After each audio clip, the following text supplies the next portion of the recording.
There's plenty of interest in this society that would like to keep anyone from ever finding out anything about this. I mean, the fossil fuel industry spent most of the last 15 years funding every absurd disinformation campaign they could think of, and fairly successfully. But one of the reasons they were so successful was because we didn't really want to know the truth either, you know.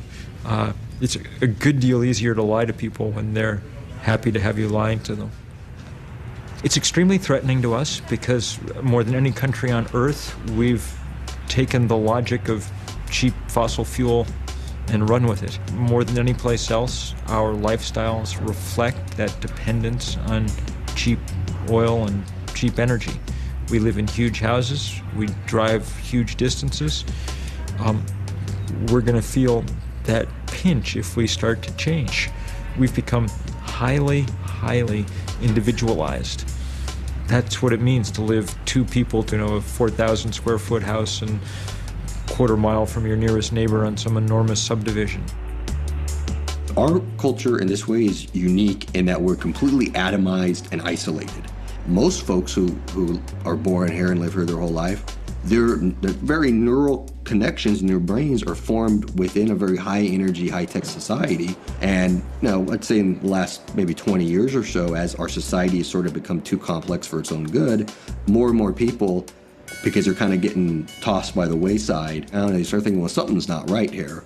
And since we're atomized, people don't start talking about their experiences with other people because they've sort of been shamed into it through what they watch on television and the rest of the media.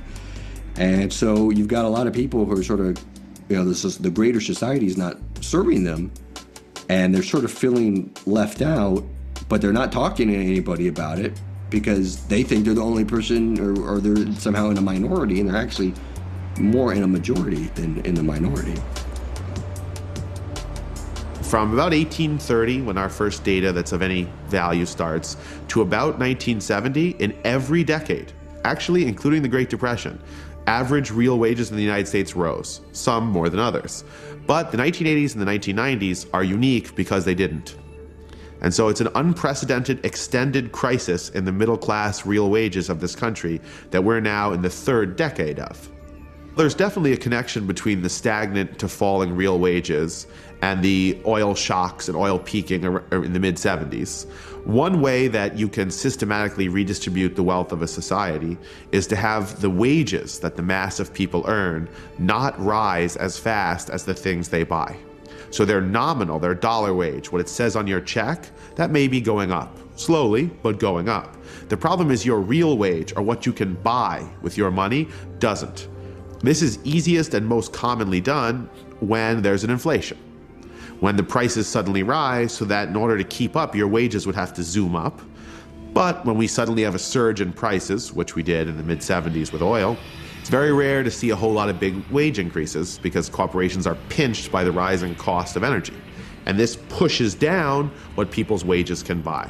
So the long, serious decline in the average wage for the average American began with the oil shocks and the inflation there, and it never really recovered. There have been some good years, but in fact, cheap imported goods and debt are the single two biggest supports of the average American's material standard of living. Anything that interferes with the ability of Americans to continue to go deeper into debt or to get cheap, undervalued imported goods will immediately and probably painfully lower the material standard of living of American middle and lower classes. So they are dependent on that. If Chinese goods were to double or triple in price, millions and millions of Americans would face a situation very rapidly where they could no longer afford the basic housewares, clothing, and items that they buy all the time. Particularly at a place like Walmart, which is basically the distribution arm of the People's Republic of China. Most of the assumptions that our society runs on are false. The major ones, the ones that we use to guide our planning.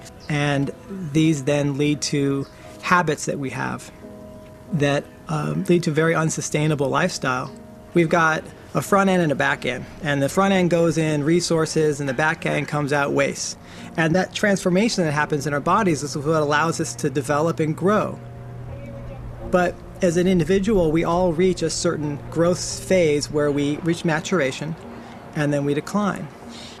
In our economic system, it's the same thing. There are resource inputs to our whole economy.